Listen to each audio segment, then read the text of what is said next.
Hey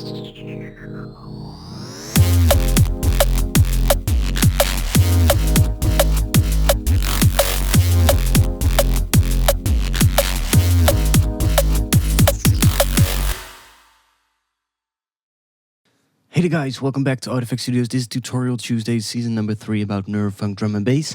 This is episode number 11. I did one yesterday, but the audio was completely screwed up. And it wouldn't make sense to upload that video. So here I am, showing you what I did yesterday. Now, I'm going to play you this first, so you can hear what I've done. And then I'm actually going to dive in and show you something. There we go.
This is the beginning.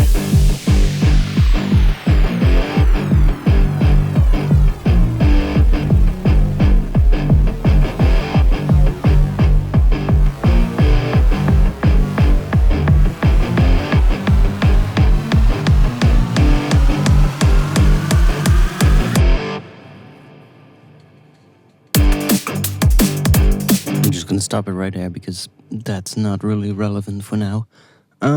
You can see I've done some things. I've taken out the vocal, that one. I've taken this out.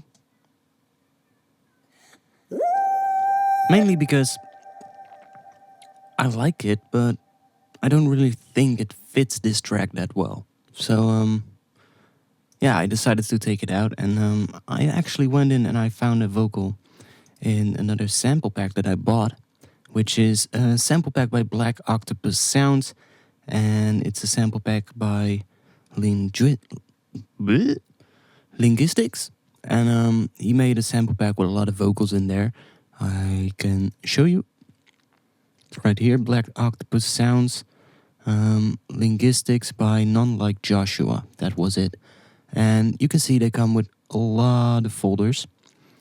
Beatbox, breaths, characters, English, French, effects, German, Japanese, laughing, loops. Just a whole bunch of stuff. And it's great, you know. Pretty interesting sounds. And especially in the loops one, you know. You've got 3 different BPMs, so that's really good as well. And yeah, it's filled with great vocals. Now, all the vocals are recorded in multiple different ways. So you have 2 whispered versions, 2 versions on a more conversation-like level. You have, let's see, you have 2 louder versions, and then you have 2 screamed versions. So that's pretty cool. You get a whole bunch of different versions out of just one sound, and that's pretty awesome. I mean, you can do a lot of stuff with that. Now, I found one. This is the beginning. I pitched it down a little bit, 2 semitones originally. This is the beginning. Now, obviously, I added some reverb as well, just to make that sound a bit better. And it's pretty great. I think I like that vocal.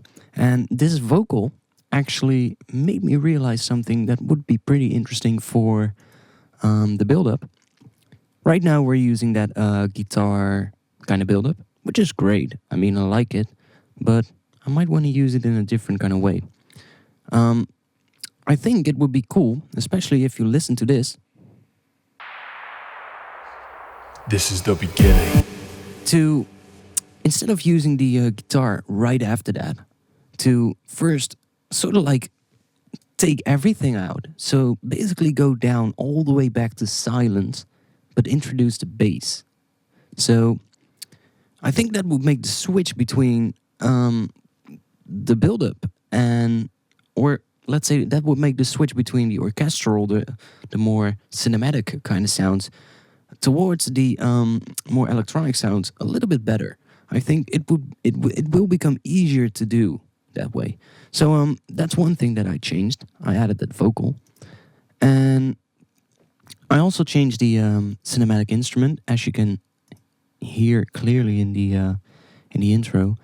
I have taken out the part that sounds like Noisia Las Gas, so it's gone now. It's not in there anymore, and I've replaced it by still the same instrument with a different pattern, using the key switches again, just like I showed in the earlier video when I made the actual pattern that I had before.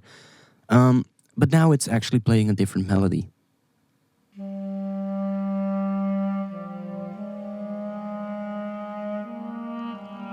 And I quite like the sound of it, maybe even more than the first one I had. And the great thing about it is that in the second part that comes in now, we get a harmony that is 7 semitones higher.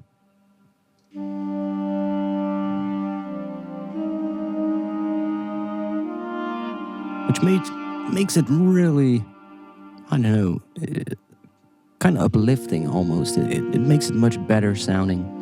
At least that's what I think.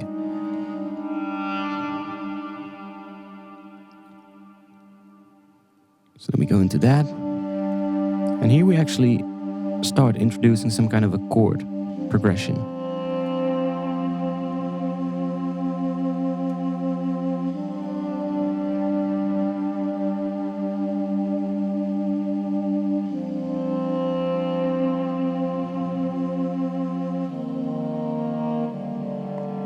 So you can hear what I'm doing right there. Sounds pretty good, pretty cool.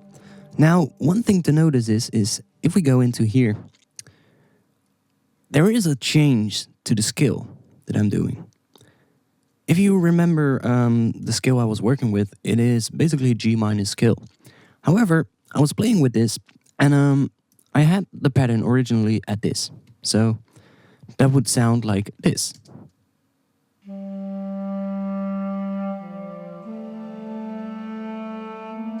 And that's a G minor scale. However, I absolutely don't like the sound of that. And actually, it's just that note that I don't like. So I was playing around with it, and I tried a G. It's not really what I like. Tried an A sharp. Also not really what I like. So then I ended up on a G sharp, which is outside of the G minor scale.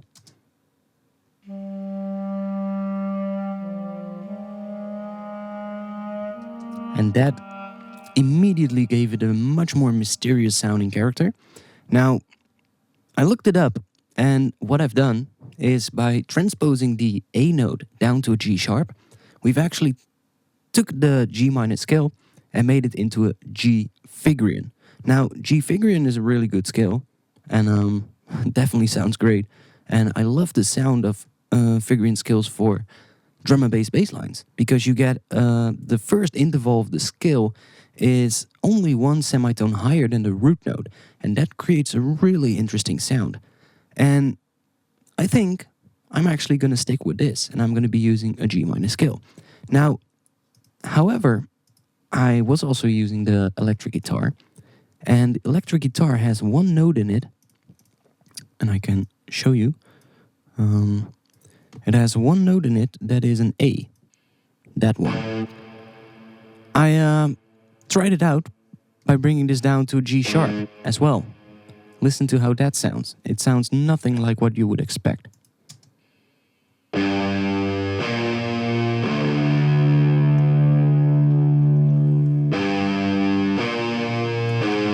And it just doesn't sound good. I mean, even in the track layered in, it sounds nothing like you should expect.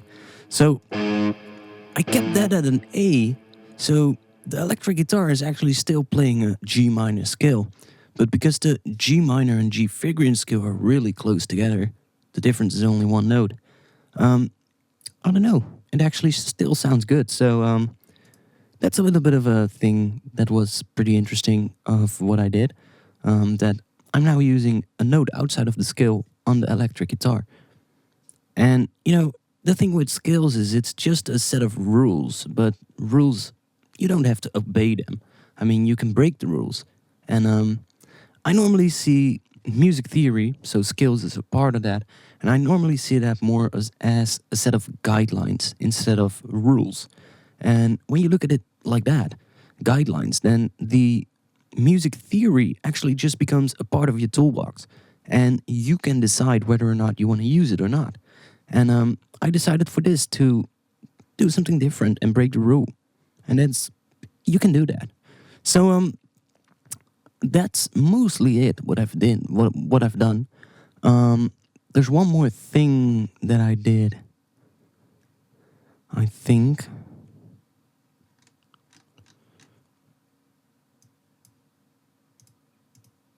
Yeah, I added the drums in the build-up. We had that kick drum pattern, which was doing that. But I wanted to do some filtering with that, so I added a filter.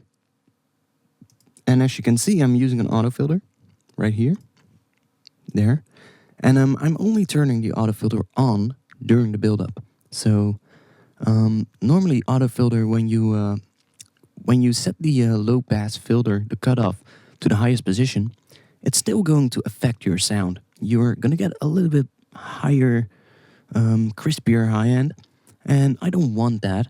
I only want to have the filtering going on during the actual part where the filter is being automated. So I decided to just automate the on-off switch and just automate that so that it's on during the build-up but off during the rest of the track. And then I've added the automation, so now we get a more filtered kind of kick drum sound. Now, when I listened to this today, after I worked on it yesterday, I got a great idea for sort of like this part of the track. We have this. This is the beginning. And then instead of starting with that guitar loop right away, I want to sort of like have one guitar hit, sort of like a guitar step right at the start. So on the first kick drum, I don't want to have that kick drum building up right away. I just want to bring everything back to silence first, and then bringing the bass. And then I think I might actually make this part twice as long, which will mean that the intro to this track is going to be really long, but I don't mind at all. So we're just going to do that. And I think that's actually going to make the transition much easier between the cinematic sounding part and the electronic part, which is actually what I've been struggling with for the past days. So if this works, it will actually help me to continue working on the track. And that's part of what I've talked about in an earlier video, that sometimes you're stuck with a video. Sometimes you're stuck with a video, no. Sometimes you're stuck with making a track. And part of this video series is also showing that process of how you get around finishing a track. I mean, when you're stuck, what do you do? Well, I decided to do things different and to just try out new stuff, basically. And sometimes you find things that work, sometimes you don't. And this time, I think I found something. So for the next video, I'm not going to do that right now. I have too many things to do at the moment. But for the next video, I'm going to be working on that. I'm going to be trying that out and seeing if I can actually break the cycle of not being able to finish this project. And that's going to be a hell lot of fun, I think. So, yeah, if you like this video, even though it was a bit short, please like it, share it with your friends. If they are music producers, I hope that they will like this. Now, other than that, you can find me on social media. You can find me on my website, which is www.artfx-studios.com, which is now online, working really hard on it and bringing new upgrades every day. And yeah, other than that, I hope to see you back next week in Tutorial Tuesday. Peace.